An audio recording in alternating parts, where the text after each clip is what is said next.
Surprisingly, at 31, I'm happy with how my life has turned out, and that's including my 2 divorces. I just got off work and said I had to film this video, and I needed to, otherwise I keep pushing it off and then delay it being released. So here I am filming a video after work when I'm kind of tired. That's okay though, we'll get through this. Energy is calories. So here I am filming a video. Let's get into it. Today, hello.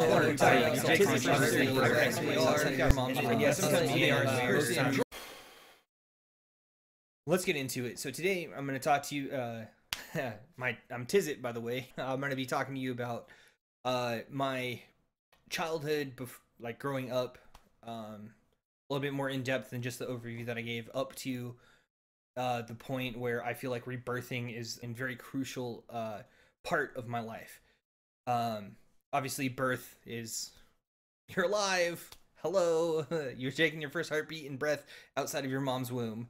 And yes, it is mom or mother or ma or mama. I digress a lot. Today, I'm going to talk about rebirthing. That is the theme of today.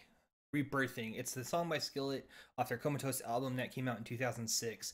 I graduated in 2008, and growing up through middle school and high school, that's like humans becoming aware, like self-conscious of really what they who they are as a person, trying to figure out who they are, and it sometimes, even most times, even goes into 20s, maybe even 30s for some people.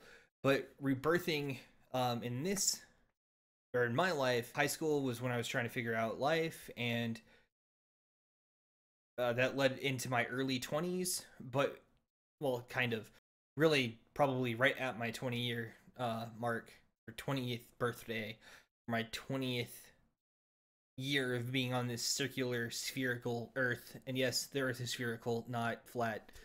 I've gotten into 3 debates with a couple of people about flat Earth. Flat Earth is not a thing. So irritating. There's so much evidence to support that it's not flat, that it is spherical, and it's ridiculous.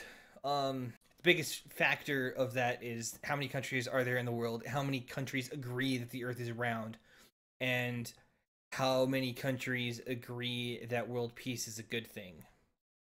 Or, you know, jobs in your own country is a good thing, or economy practice, or freedom, or like kind of freedom, or how to have freedom. Like, we have so many different varying degrees of how things should be done, and everyone agrees, or the majority of countries agree, that the Earth is spherical. If that doesn't tell you something, then oh well. Early childhood, I was like fearless.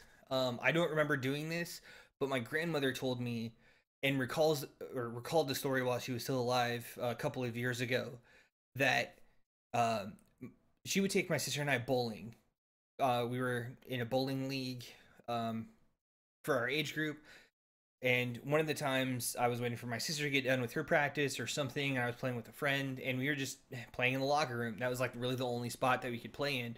But we weren't just like playing, we were like jumping off of lockers, which they're like 6 or 7 foot lockers, with a kid that's probably 4 or 5 or 6, like somewhere in that range. And I was jumping off lockers, and I was like, yeah, this is fun, woo! And now I'm like, stairs are evil. Like, I hate them. I hate climbing up, climbing down. Like, I'll maybe skip one stair going down if I'm in a hurry, but like, that's kind of how I was as a kid, of like, yeah, I'm gonna do stuff until I can't, like climbing trees or something along those lines. And in the house that I grew up in, behind it, there was one row of houses with a street, and on the other side of that street, there was what we called the green belt. And in the green belt, it was basically like a nature park. Like, it wasn't maintained at all, with the exception of trash being picked up and stuff. It was like a wildlife area. So I knew it as a wildlife area. Then most of my friends started calling it a green belt, so I started calling it a green belt. So it became the green belt. Democracy at its finest. We would pretend that we were adventuring. We would pretending that we were fighting dragons. We'd be pretending that we were knights in shining armor. like all this stuff. Like we pretended that we were Mega Man in the nature thing because Mega Man X was a cool game, and one of the levels is a jungle level. Oh, it was so cool. And our imaginations ran wild. There's one tree in particular that we would continuously climb up, and there would be like it was a spot where like the tree came up like this, and then there was one thick branch that came over like this, and on this thick branch there was enough for people to sit on, and like 4 or 5 people to sit on. So we would climb up that tree fairly regularly just to hang out and say that we did it. There's a couple spots higher up, but we hardly ever did that. And we would jump off from there. That's how we got down off that tree. It was probably maybe 7 feet tall, but we were sitting on it, so it was more like 6, 5.5, 6, something like that. I would call that my athletic start. And I was very active. I was playing soccer. I started playing flag football. I loved video games. Sonic the Hedgehog, awesome. Sonic the Hedgehog was probably one of my favorite games until The Legend of Zelda: Ocarina of Time. That is by far my favorite game ever. It is fantastic. Even the remakes on GameCube, I have those. I don't have a GameCube right now, but I have the 3DS version of The Legend of Zelda: Ocarina of Time, and I think it has Master Quest on it. And those are fun. I can't play them too often because I remember where things are at, and if I wait long enough, then it's like I'm playing the same game, but not really remembering a whole lot about it. So it's a new experience, kind of, which is kind of fun. And then I started getting into strategy games like Magic the Gathering. I started off with Pokemon, because that started when I was a kid. My sister had Ninetales. I had, I think, Blastoise. I don't remember what I had. I just remember what my sister had because I hated Ninetales when we were playing at home. And I hated it because she would always use it against me and she would win, and it was garbage. Garbage, I say. I started playing Pokemon, then Yu-Gi-Oh!, then Magic the Gathering, or Magic the Gathering, then Yu-Gi-Oh! But then we weren't playing Magic the Gathering right, and then I learned how to, and then I really liked chess, way better than checkers. And yes, you do have to pick one to be your favorite, chess or checkers.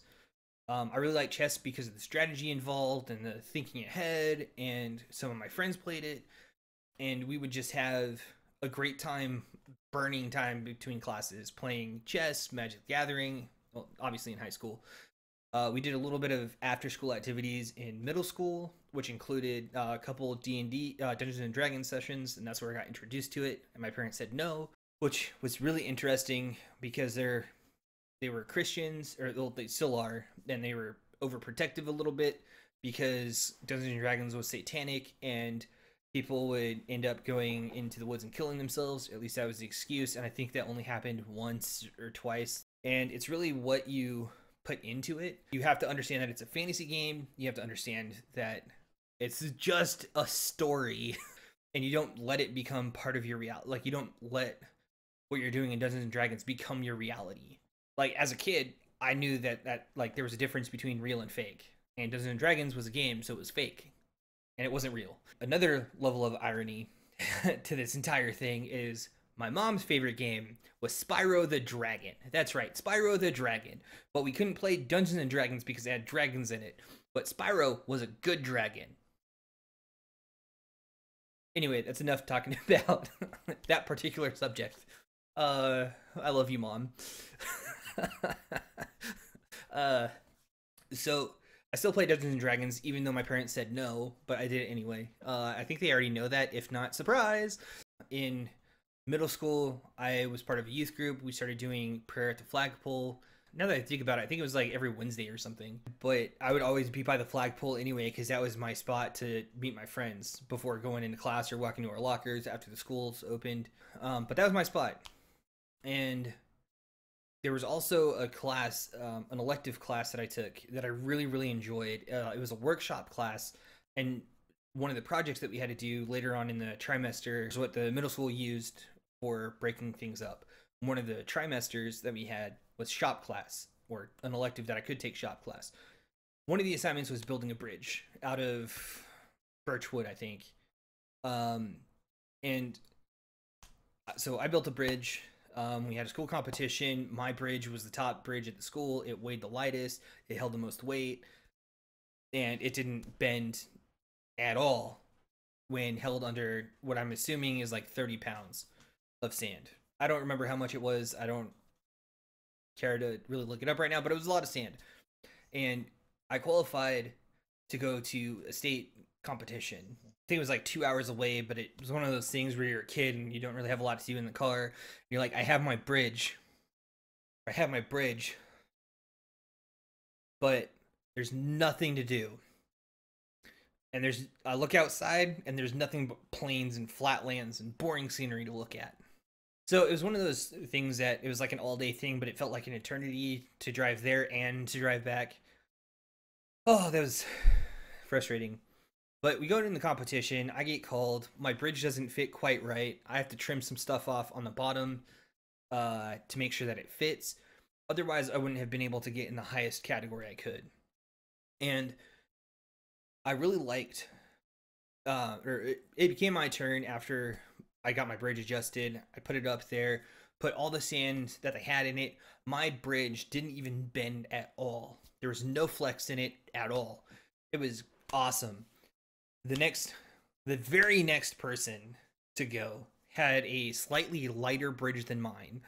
She got all of her sand in the bucket, but her bridge, instead of being like this, was like, I have to use my wrists to, was like this, holding onto the sand.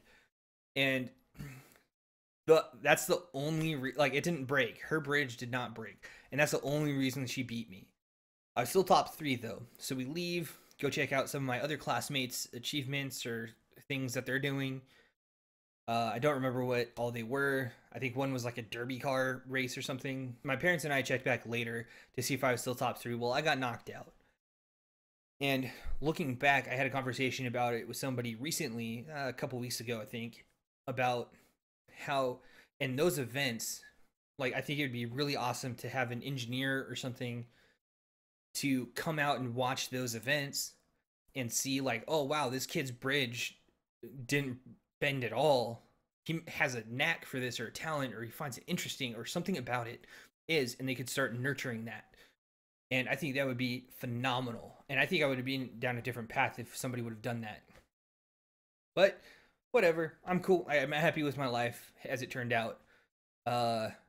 Surprisingly, at 31, I'm happy with how my life has turned out. And that's including my 2 divorces. Not 1, but 2 divorces. Rough times. Everybody has their trials and hardships that they're doing, but mine are mine. They're my own experiences. So that was probably the highlight of my middle school. High school, I think after my freshman year, I went on a people-to-people student ambassador program. I spent 3 weeks over in Europe. I went to England. I think it was just London. Yeah, I think because we flew into London, we may have went to a couple other places. Then we took a ferry over to France, toured down France. We went to Paris, and I think, if I remember correctly, I know it was a city in France, but I'm pretty sure it was in Paris that there was an Italian restaurant that we went to that had the best pizza I've ever had in my life. It was flatbread pizza, which I'm not a huge fan of flatbread, but it was delicious. And it was really weird because the last thing that we had was dessert pizza, and it looked like chocolate and white American cheese, like blurred together and like just splotches, but it tasted like chocolate bananas. It was delicious. And then we went to Italy and we toured around the boat. Went to go see the Roman Colosseum. I thought that was really cool. I was slightly disappointed that they didn't restore a small portion of it, even if it was just like a half of a bench wide by 2 or 3 benches long, just so we can kind of get a visual of what the rest of the stadium looked like. Because it's run down, it's thousands of years old. It's run down. When Rome was ransacked, the people that probably did the ransacking and the people that left that had time to plundered all the marble out of it. So I think it would have just been a cool experience if they would have done that. So that was between freshman and sophomore year of high school. Once I started high school, after my freshman year specifically, I started focusing on what I found to be fun. And what I found to be fun is strategic card games or strategy games. Things that make you think. Things that spark the imagination. That's why I really like video games or movies nowadays. They're very visually pleasing and very aesthetically pleasing, very thought-provoking for me. They make me think about like what's going to happen next, and me and one of my best friends are really good at predicting where movies are going to go. Like, hey, this is going to happen soon, and then a couple minutes later it happens. Now if there's a movie where it's just I am so captivated, and there are some of these movies where I'm so captivated by the story, by the character development, by these that I don't even think about that. And those are the movies that I really, really enjoy because it gives me a break from overthinking, which I talked about in my last video. The same was in high school. Like I had to burn out my mind. School wasn't really challenging. I didn't really try very hard because it wasn't challenging. So I had to try and find other ways to keep my brain entertained, and a lot of that was through Magic the Gathering. There's a lot of strategy involved with Magic the Gathering. I had a variety of different decks that had different strategies with them, and I loved playing different people with different decks, like playing one deck that had one particular strategy in it against everybody. Then I would switch decks and play against everybody, and then so it's always constantly changing, or I'd improve decks and all that. We made it almost a weekly, I want to say ritual, but that doesn't sound right. A weekly appointment to go to what we called the shop was Coins, Cards, and Comics. And we would go there and they'd have single cards. So if we wanted a specific card, we'd be able to buy it or trade in our other cards so we can buy the cards that we want to or add to our decks or whatever. And that was really fun. I really enjoy that kind of stuff. I don't think I could stress that enough. I've been talking about it for about 10 minutes. So junior year of high school, I got senioritis the start of my second semester. It was horrible. I mean, it was fun because I didn't really do anything, barely passed classes except for one. I failed one of my physics classes, but that's because like we had a huge project that ended up being our final, but then our final, like if we failed that, we pretty much failed the class. And that's what I was interpreting. But the last week of school, I did the calculations that if I would have gotten a C on everything else in the class, then I would have passed the class. Stupid. I was so irritated about that. That's the only class I failed. So with that happening, first girlfriend, I also thought about after I was done with high school, I really wanted to go to a place called Full Sail University to do video game design, which I think that would have been cool. Still would be kind of cool to dabble in it, but there's a lot to go in with video game design, and I don't think I'm going to do that at all. There's other things I'd rather do with my time. So there's video game design. There was a couple other things going on. But with my GPA and how bad I did on the SAT, because I didn't have glasses, I needed reading glasses at the time. I would read probably 10-15 minutes, start to get a headache, and it was horrible. So I had reading glasses. I just forgot to take them with me with the SAT or ACT or whatever I took. I didn't do very good on that because of it. I guessed on a lot of things. Like it was horrible. I just filled in bubbles. My only real option was to join the military. I did that my junior year. I signed up for the Delayed Enlistment Program, or DEP. They say DEP program, but that's because of somebody I met in the military. He's like, one of my pet peeves is ATM machine, which is a automated teller machine. So it's a repetitive thing. Or CAC card, common access card, a repetitive thing. So that's kind of rubbed off on me a little bit, actually. So I joined the Delayed Enlistment Program, waited a year and a half, joined the military. So moving on from junior year to my senior year, I was working full-time during the summer, working part-time during the first semester of my senior year. My second semester of my senior year, I had 2 classes one morning, and then I was off the rest of the day. So I only had 2 classes in the morning, and about after 11 o'clock, I was off for the day. So I would go grab lunch, go to work for 8 or 9 hours, working at my job, so I'd make 40 hours, including other nights and weekends. Ended up graduating.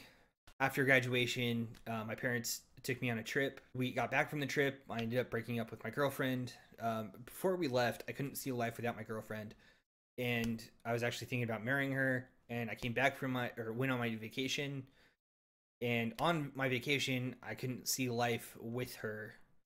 So it was kind of an eye-opening experience. So I came back from my vacation. We broke up. I joined the military a few months later. I was going in as an air traffic controller, which really fun job. I liked the daily puzzles because that's the thing, and of making sure all the aircraft landed safely. Every day was different. It was always different. It was good. I had a lot of fun doing it. Get assigned to my first duty station in Texas, smack dab in the middle of Texas. Oh, when we were getting assigned duty stations in our tech school, our technical school, I was like, God, I know you need me to go somewhere, but please don't let it be Texas. Please don't let it be Texas, because all my past experiences, I've always gotten sick in Texas, and I hate it because of that. It's too hot. Well, God has a funny sense of humor, and I'm realizing that more and more as the time goes on. And so we get our orders, and I'm like, I'm not going to trade with anybody. I'm not going to try to trade with anybody. I'm going to go wherever these orders tell me to go. Well, it's Abilene, Texas, smack dab in the state where I didn't want to go. It's at least 6 hours in any direction driving to get out of the state, which was a huge difference. Like, I grew up in Colorado. We did things based on miles. Oh, that's 15 miles away. Oh, that's 30 miles away. Oh, that's 180 miles away. In Texas, you do it by hours. Oh, it's 3 hours from DFW. It's 2.5 hours from Lubbock. It's 6 hours from Houston, or whatever it is from Houston. I don't know. You get my point. So that was a little bit of something to get used to. At my first duty station, there's a thing called that we had to go through for first term airmen something. It's for first term airmen like me, just fresh out of basic training, out of tech school, at our first duty station of this is how the military works. This is what you're expected to do. This is how life works. And to kind of put it in a little bit perspective, basic training is everything's on lockdown. Your whole life is ruled by your instructor, your military training instructor. And that's when to wake up, when to go to bed, when to go to classes, when to do PT, physical training, like all this stuff.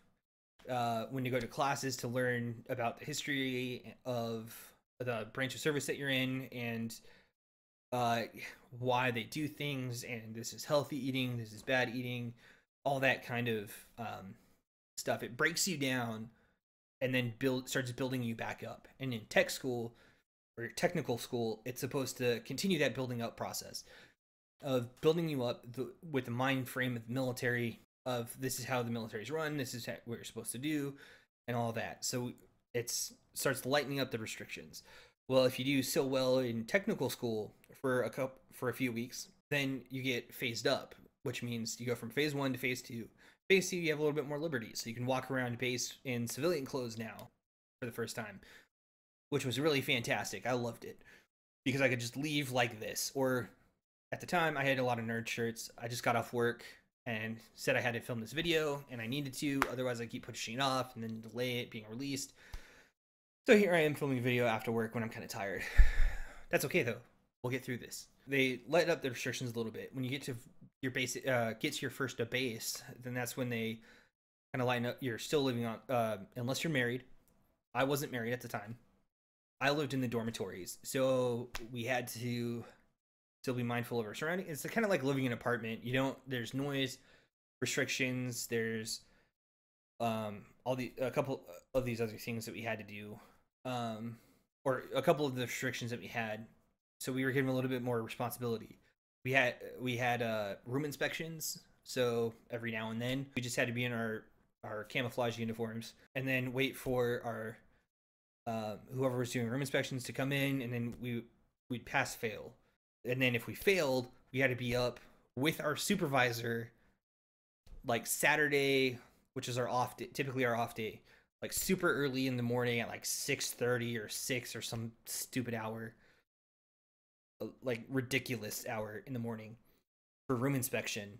That's when we were in our blues, which was super uncomfortable. I hated it. So I tried my best to make sure that, oh, room inspections are happening. Let's clean up or keep my room clean, because I didn't really like to have a messy room anyway. I just didn't like it. I'd rather have things already clean and just maintain that level. During that class that we had to do of this is the area, these are the safe intersections, these are the bad intersections, this is how the military works after basic training and technical school, this is the important people at the base, this is the important areas of the town, this is where you can and cannot go, like travel restrictions. And travel restrictions is not like it is today, or broad term how the president does it. Travel restrictions are, you have to be within a certain time to recall. Like, so if it's like, hey, we need you to come in, then it's several hours to response time where you have to be back at work or back to work or wherever they called you. So that's what I'm talking about travel restrictions, unless you were on paid time off or leave. We call it leave in the military. In that time where I was in that first term airman class, one of the instructors, during like one of the break periods, he's like, I'm not trying to push anything on you, but if you're a Christian and you have the same beliefs that I do, then this is the church I go to. You're more than welcome to attend. You have my number and I can shoot you the address and give you instructions on where it's at. Here's that. My first week there, I met my best friend, like my absolute best friend. And he just came up to me, was super friendly, and was like, hey, are you in the military? Because we had to have a more strict uniform cut than what I currently have. This is out of regs for the military, by the way. Fun fact. Got to know him, and he's like, hey, this is, we're having an end of the semester party. You're more than welcome to come. So I went. They were watching Nacho Libre. I hate that movie. Few stupid movies that I like. I don't like Nacho Libre. I don't like Napoleon Dynamite. And I've been told, based on my personality from friends, like, you don't like those? What? We thought you would love those. I'm like, no, I hate them. Like, I legitimately try to watch them, and I have to stop. Same with Talladega Nights. Oh, man, I can't stand Will Ferrell in movies. The only movie that I can stand him in is Zoolander and the Lego Movie. That's it. Those two movies. Anyway, I digress. So, getting to the point of rebirthing in this context, with this point in my life, I wasn't really a believer. I don't consider myself a believer pre-18, before I turned 18. I only consider myself a believer when I turned 18 and a little bit after. So I visited this church, and I felt like he was my bigger brother, which I only have a bigger sister, never had a big brother, but he's my big brother. And I mean, he's still my friend and he's still my brother. So he showed me that compassion, like everything that I would love about having that kind of mentorship in my life. So I continued going to church. I started getting involved with the young adults. I don't remember what the name of the ministry was, but it was young adults and 20 somethings. So I would go help out. Well, started getting involved, started helping with children's ministry. I think before I started with children's ministry, they were having a baptism, and one of my pastors came to me, or the associate pastor came to me, just in passing in the hallway, of like, hey, we're doing baptisms. Are you getting baptized? I still have some things I need to work on, is what I told my pastor. And in my head, I was like, because of my breakup with my girlfriend.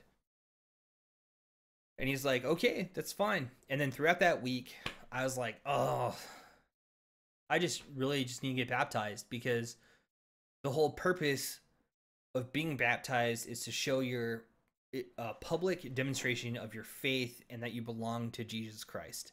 That is the whole purpose of a baptism, that you are choosing to die to yourself and to your flesh and to live for Christ. And that's the public declaration of it. I already accepted Jesus Christ into my heart before then. That's why I was serving in the church and doing those kind of things.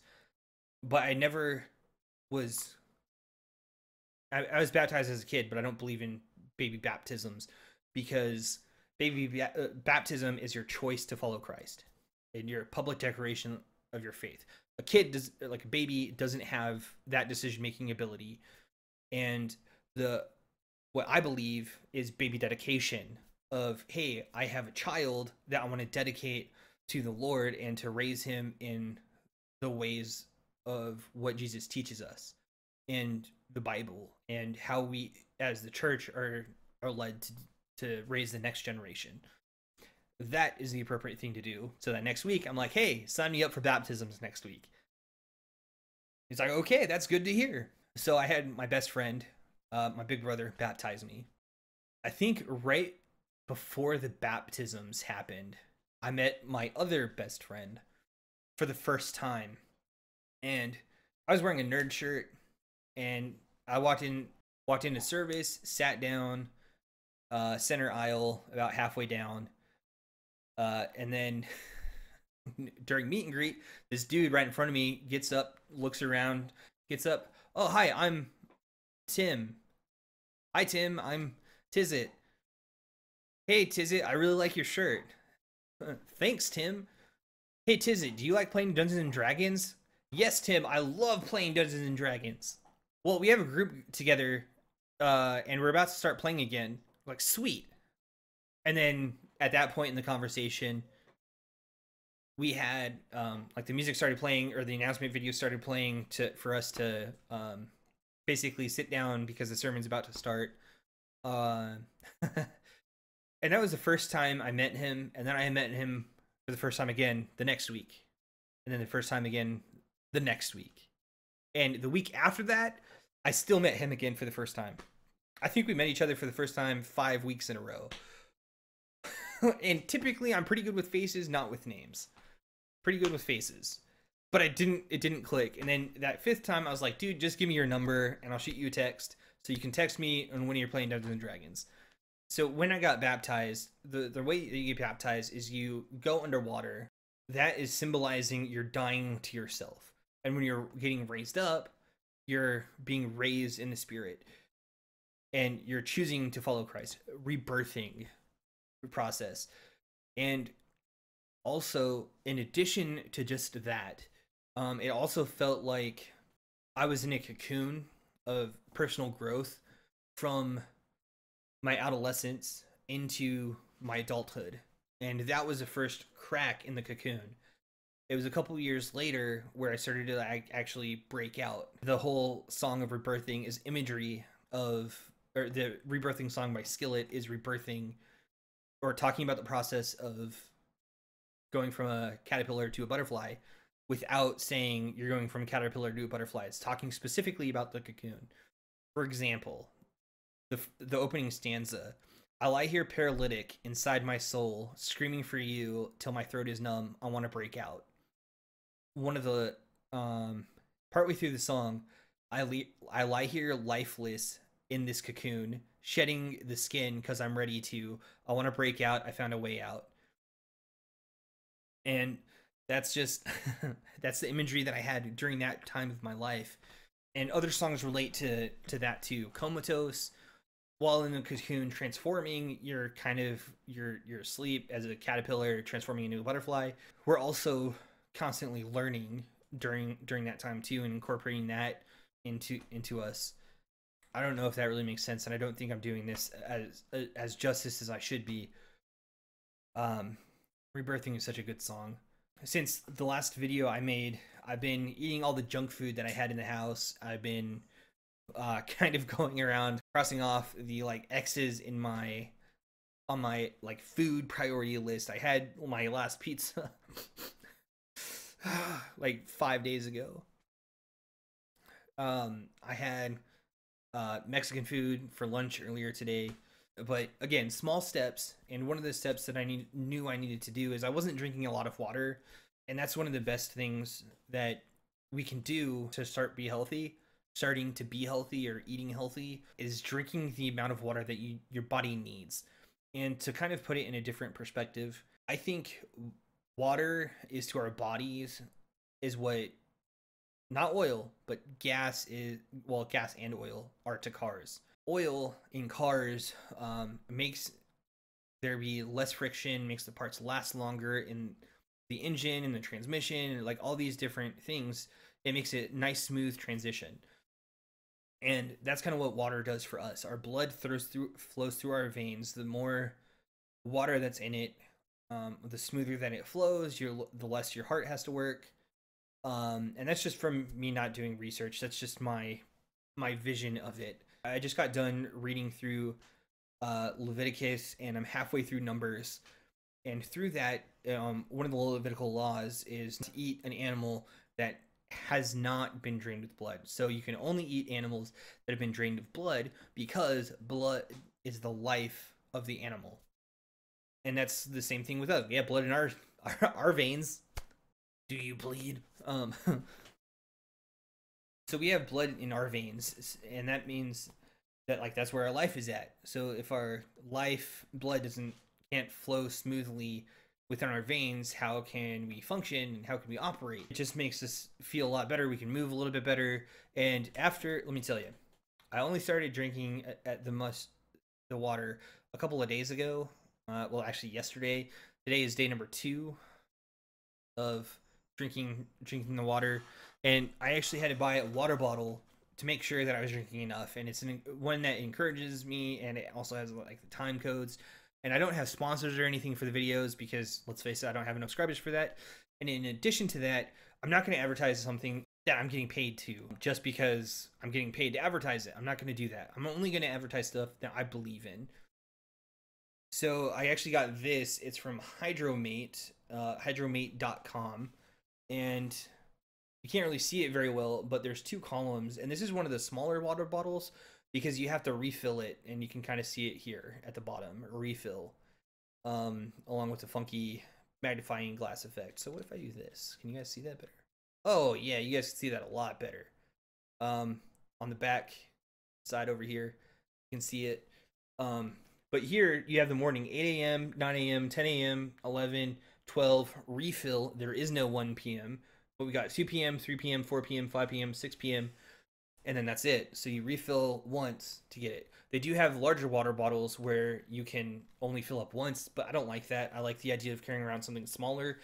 It feels like I accomplish more, even though it would be the same thing, or the same amount of water. And I'm actually behind today because it's 7 p.m. and I should have all that drink. That's something that helps me out. So small steps. So I need to do that every day.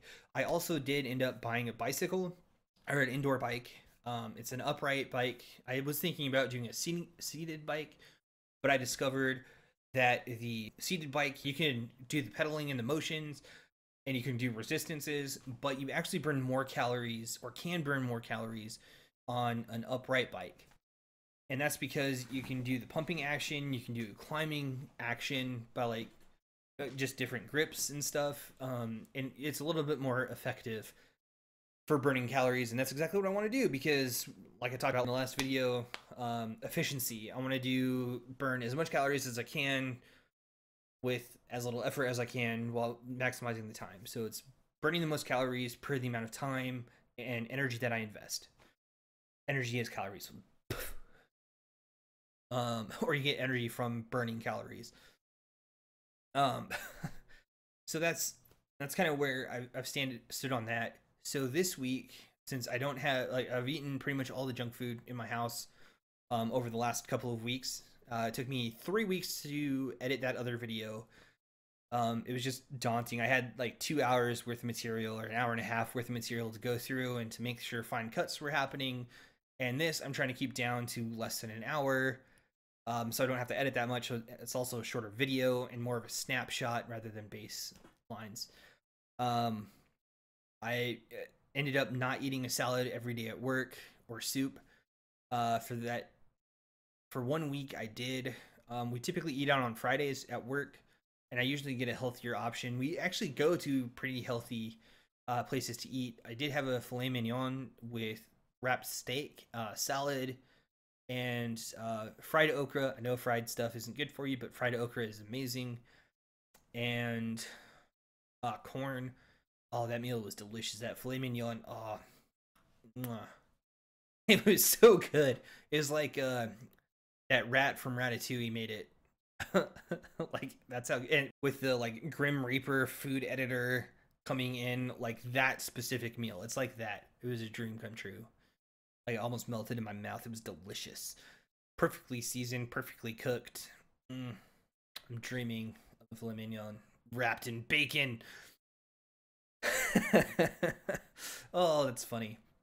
Uh, so I've had meals like that, and then I've also had meals like I had at lunch today because it's Taco Tuesdays. Dollar tacos. I had 5 of them. They were mini street tacos, and they were so good. They did come with onions. I had those. I ate those too. Um, and for breakfast, I've cut down from having like a couple of donuts from Dunkin' Donuts or a bagel sandwich from there to only having a bagel from a coffee shop that I work that is at my work location. So it's not as much food, but it's also not as balanced. I do have food here that I can prep for it, um, or prep for breakfast and for lunch and for dinner. I am still really convinced about small steps. I'm gonna stick to lunch, and I'm going to add to dinner now, to try and eat a little bit more healthier and cook here at home because it's cheaper. It saves some money. So my bike comes in tomorrow, and I'll probably set that up tomorrow night, and I'll probably won't start riding it until probably later this weekend. And then next week I want to try and get up early enough so I can at least do 30 minutes on it. 30 minutes in the morning. I really hate exercise, so the earlier I do it, the better. Because the earlier in the day, it takes me a little bit of time to wake up. So if I do it when I'm like super groggy, not really paying attention, I'm like, I'm just gonna do this to get it out of the way. That would be fantastic because one, wouldn't really remember a lot of it. Two, I'm doing the exercises. Three, it's already done for the day. I don't have to worry about it anymore, and I would feel really good after. That's the goal. So the next, I don't think I'll have it. I'll probably just would have started writing the next video, or writing, not writing, but riding the bicycle by the time I start the next video. I'm gonna try to record on Sunday or Monday, and then edit on Saturday so that I can have the video released on Sunday. I'm definitely gonna go deeper into the relational aspects starting next time. But so I got up to my baptism today, which I think it was actually 19 when that happened. Yeah, I was 19 when I got baptized, not 18. And this week I'm gonna continue to strive to drink 2 of these bad boys a day, along with eating healthier. And I'm probably gonna have my weight up here at some point. I still gotta do that, and I'm gonna try to make sure that it's like right when I wake up or whatever, so it's kind of a static. So like that's the only time I weigh myself, not at night before bed. Um,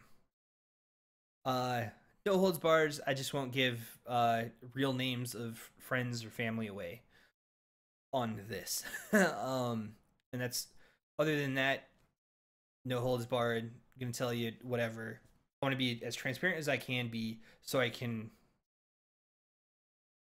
hopefully help y'all in some way through telling you all of this. Until next time, have a good one. Peace out and rock on.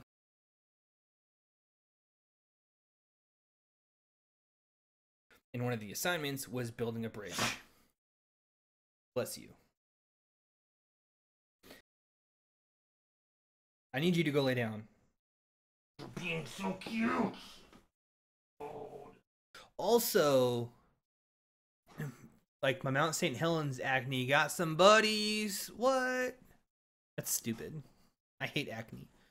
That's why I can't have nice things. Acne. That's probably a little bit TMI, but that's okay. That's what I'm here for.